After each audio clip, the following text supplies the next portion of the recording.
Good morning from Obsession Engineering and welcome to the Baja International Tourist Cup. This is part 2 of our Mexican adventure, having done the San Pedro hill climb, and we're on the way up to the circuit at the moment. It's a 9.5 mile road course and it looks fast. So this is it, we are at the very first ever Baja International Tourist Cup. It's looking pretty exciting. It's not a massive entry list, but that's pretty good for the first event because we needed to run fairly smoothly and everybody, you know, be sensible. So, a little bit of a look round. Randy is standing here with our start flag and our finish flag, but more importantly behind him... directing traffic. Behind him is Highway 3, which is sort of the main route from Tocata, which is sort of on the US border and about 20 mile away.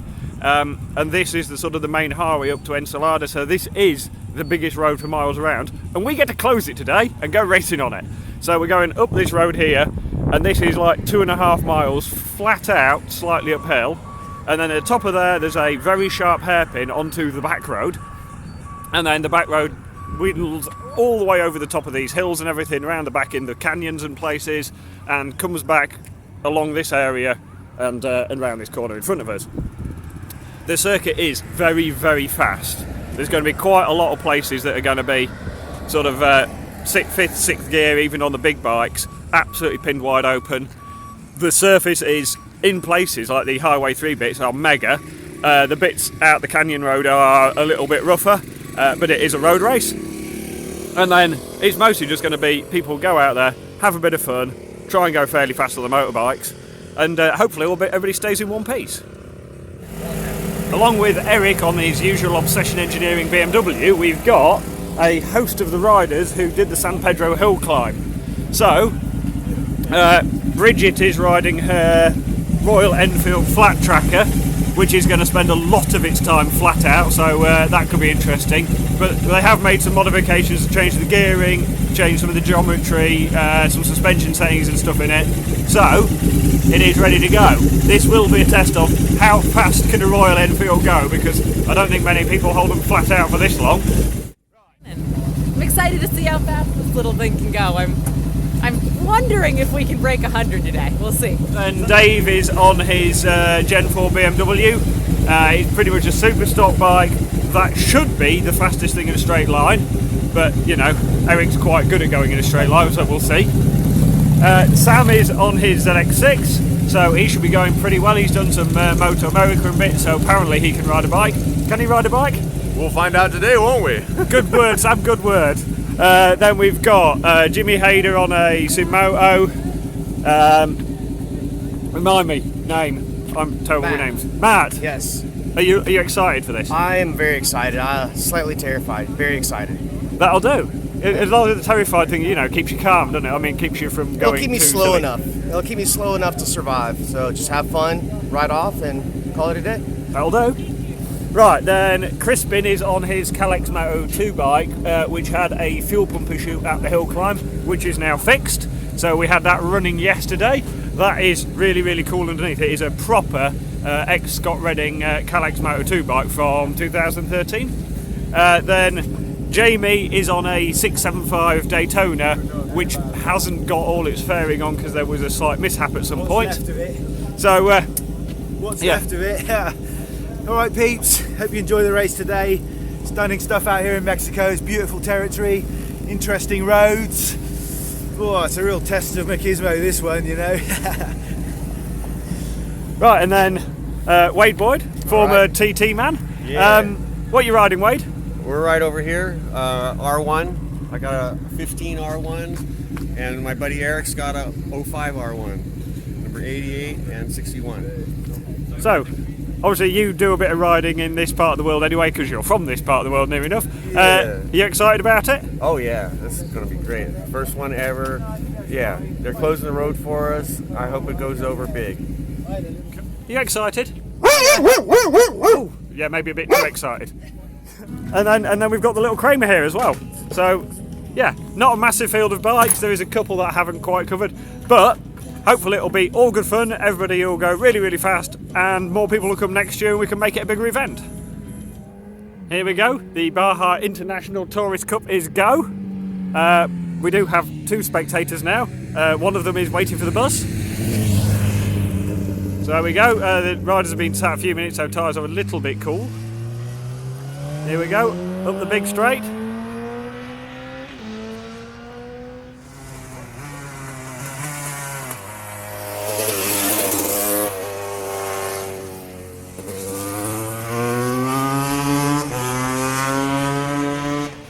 That was a bit more committed on cold tyres.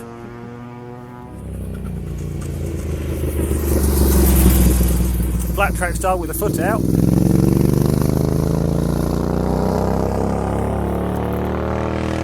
It's definitely exciting. Honestly, I freaking love this course, and I wish I were on a faster bike. It was very exciting. The climb up the freeway is fast and open, but the sun's in your eyes this early in the morning. The backcountry section is fast and bumpy and wild.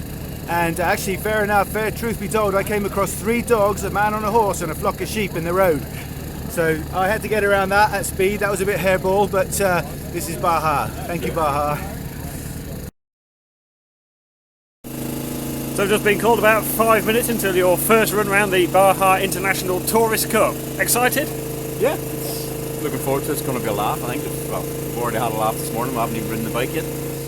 We'll see what we can do. It's all about trying to put some sort of an exhibition on of what could be done and hopefully grow the thing in the next few years. But no, as we said, the track looks entertaining, looks fast, looks bumpy. So, well, have a few laps of practice, 3 or 4 laps, and we'll go from there. Right then, the road is closed again, so it's near enough time for the big bikes to go out for their first practice session. Bearing in mind this is basically the equivalent of closing, say, the M6. It's pretty good achievement that Pedro has pulled off, that we can even run this event. Right, here we go. Eric is first man on the road. Steady run down to the first corner. Looks cool in the sunshine. There's quite a lot of sand and gravel and bits in the first corner, so nice and steady, Eric, nice and steady. Then get it wound up.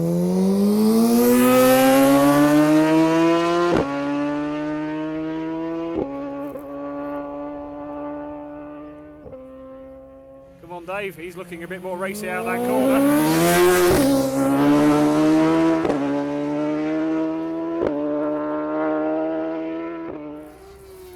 Next up is Sam, big tall lad on that ZX6.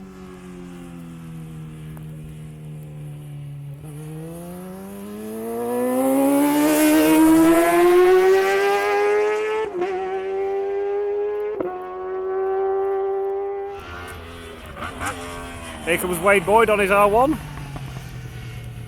Real experienced rider Wade. Dirt bikes, road bikes, TT bikes. On one wheel. He's enjoying that.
Yeah, it's good.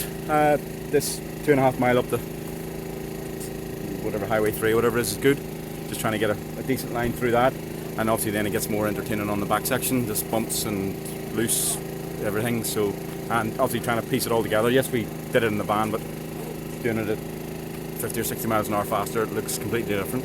So no, first 3 laps, happy enough. Yeah, we could soften it off, maybe be enough just to keep everything steady. Wasn't getting out of shape. Spun up a few times over the centre lines. Standard. So you were chasing Eric. Yeah. He's kicking up a lot of dust at me, man. It's almost like it's Mario Kart out there. He's like banana button, blue shell, dust button. Huh? Did you enjoy it? I did. Yeah, I was trying to see what he was looking at and his lines and stuff, so in a way it was kind of cheating for me, but I'll take it. So it's just all about line choice out here for sure, and where you put yourself on the track. We found about 3 jumps now, though. That's pretty cool. I didn't notice them until now. One of them's going into a corner. I mean, they're doing a good job blocking all the traffic and stuff like that too, you know, so. It's very fast. I agree with Dave's assessment. Like, it's pretty choppy up there, so I think I'm going to follow Eric's lead and speed up compression just so I'm not getting my butt kicked quite as much up there.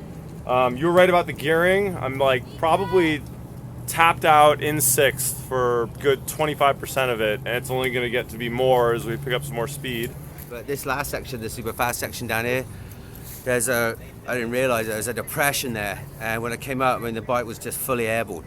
And when it landed, it had a little bit of a caster to it, but it's great. Happy I'm here.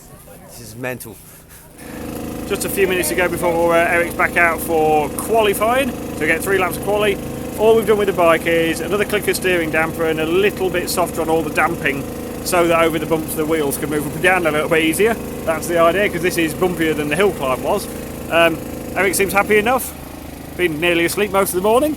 So yeah, we should be good to go.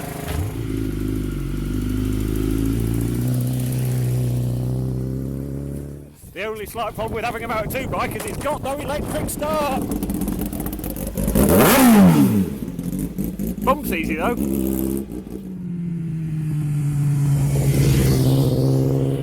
Looking fast straight away.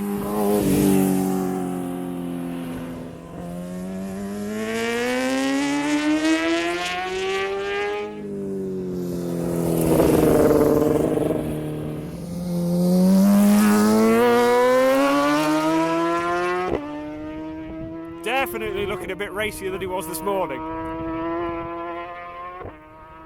I think Eric's found his happy place, and it's somewhere in Mexico.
Qualifying done, you look like you're probably the quickest out there. Bike feel alright?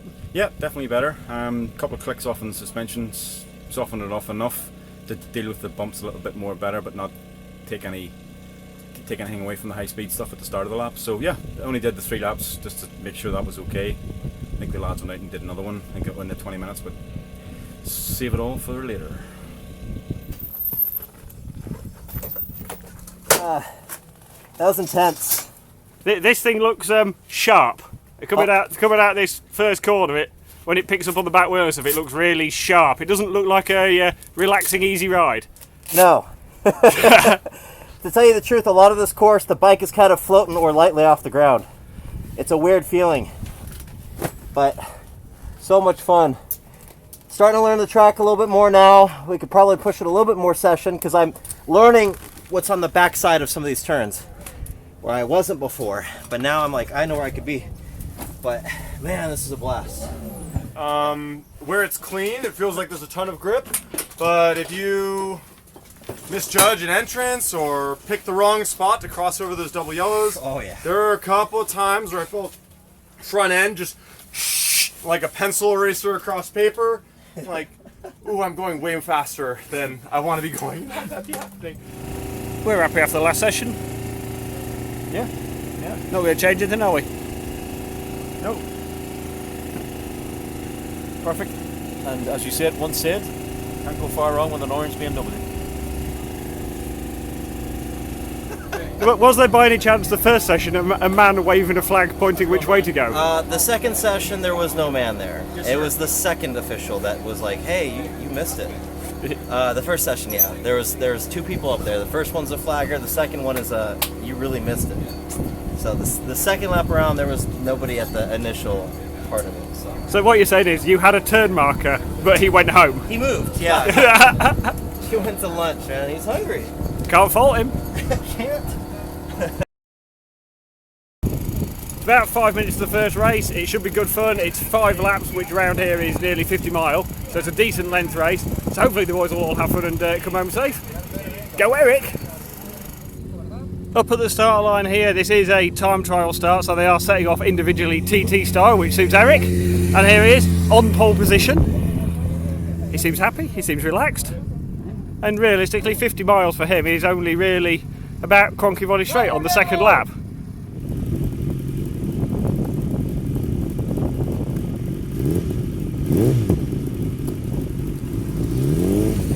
That's the sweeper in. 5, 4, 3, 2, 1. Motorbike racing in Baja is go!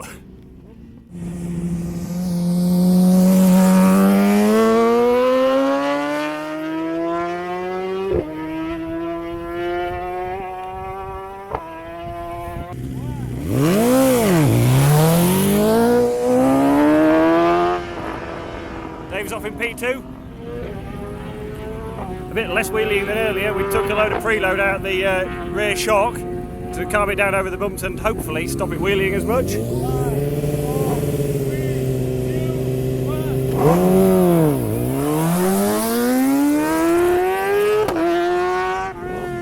Sam's looking racy. Here comes an Eric.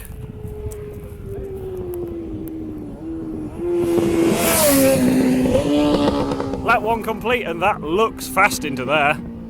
I think it's racing, and Eric's turned it on a bit. Here comes David, he's not far behind. Bloody hell, he's quick through here.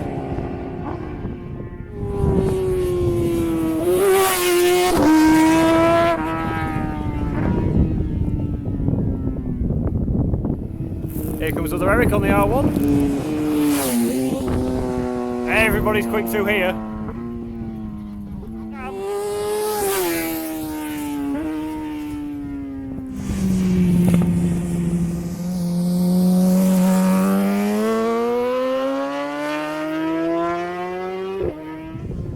Tell you what is close at the front. They're on almost exactly 30 seconds apart. This is getting close. Come on, Sam. Looking good on the bike.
Right then, Eric, other than the 5 lap race being 4 laps, I think you've won it. How does it feel?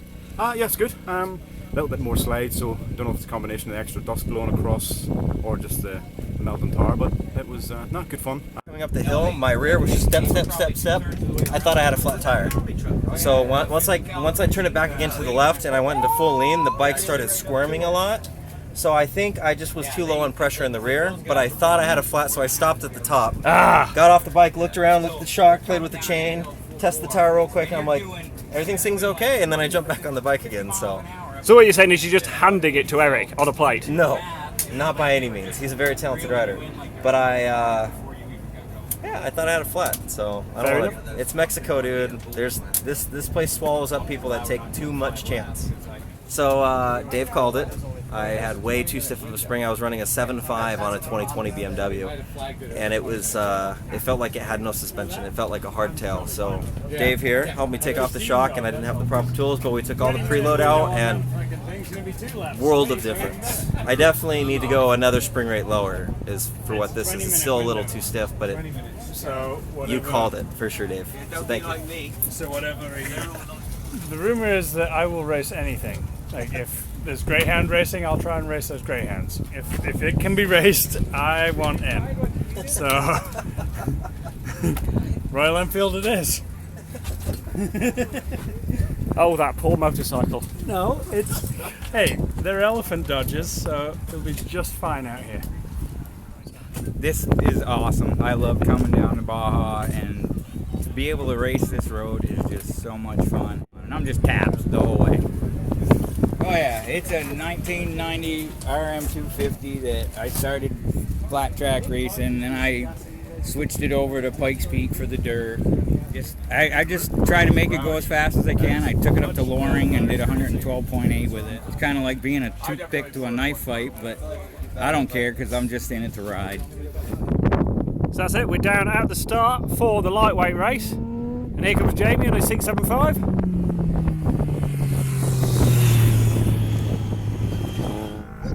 Next up's Tom on his little 400 Ninja. That boy is really pushing this bike. He looks really racy on it.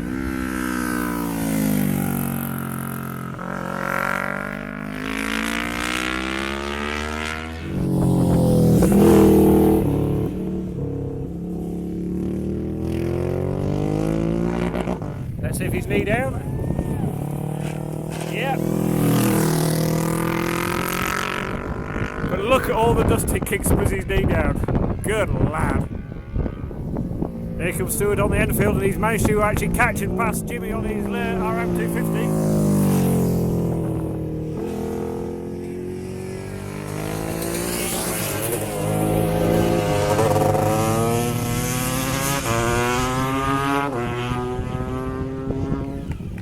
Well, Tom's won it, but I think he missed the checkered flag.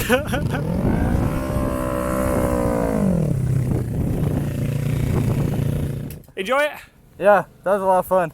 That was a challenge on the 400. I was especially the first like 2 laps, the wind was really strong, and I just a couple times I backed off the throttle a little bit just because I felt like I was gonna get blown off the road. You are so far also the only man we've seen getting his knee down. Well, you just gotta not slow down so much. Woo! We learned to get along. I have to be like that. Literally glued to the bike. If I get the weight right over the front, it stops the wobbles. I went past Tazio and Bridget in the Superman position. Oh man, that was really fun because once we figured each other out, I just held it flat, but you found the rev limiter, we noticed. Yeah, everywhere. So unfortunately, when the roads were closed for the lightweight race, it appears that there's been a bit of a road traffic accident, and all the police we've had here and even the ambulances that we've had for the event have had to go and help out with that. So unfortunately, we're not going to get any more racing in today. Hopefully there's nobody sort of hurt too much up there, but everybody's had a cracking time here. Pedro's done a brilliant job organising it. It's been great fun, and it's definitely been Mexico style. In the final standings, Eric Wilson won the first ever Baja International Tourist Cup with a fastest lap of 5 minutes and 1 second, which is officially a 118 mile an hour lap average. Second was Dave Thomas on his 2020 BMW in front of Sam Gluss on his ZX6R. In the lightweights, Andy Gow was fastest on his little 400 Kawasaki, and he was in front of Stuart Clockworthy on the borrowed Royal Enfield and Jimmy Hayder on the little RM250. Thanks for watching, and join us again soon for some more motorbike fun.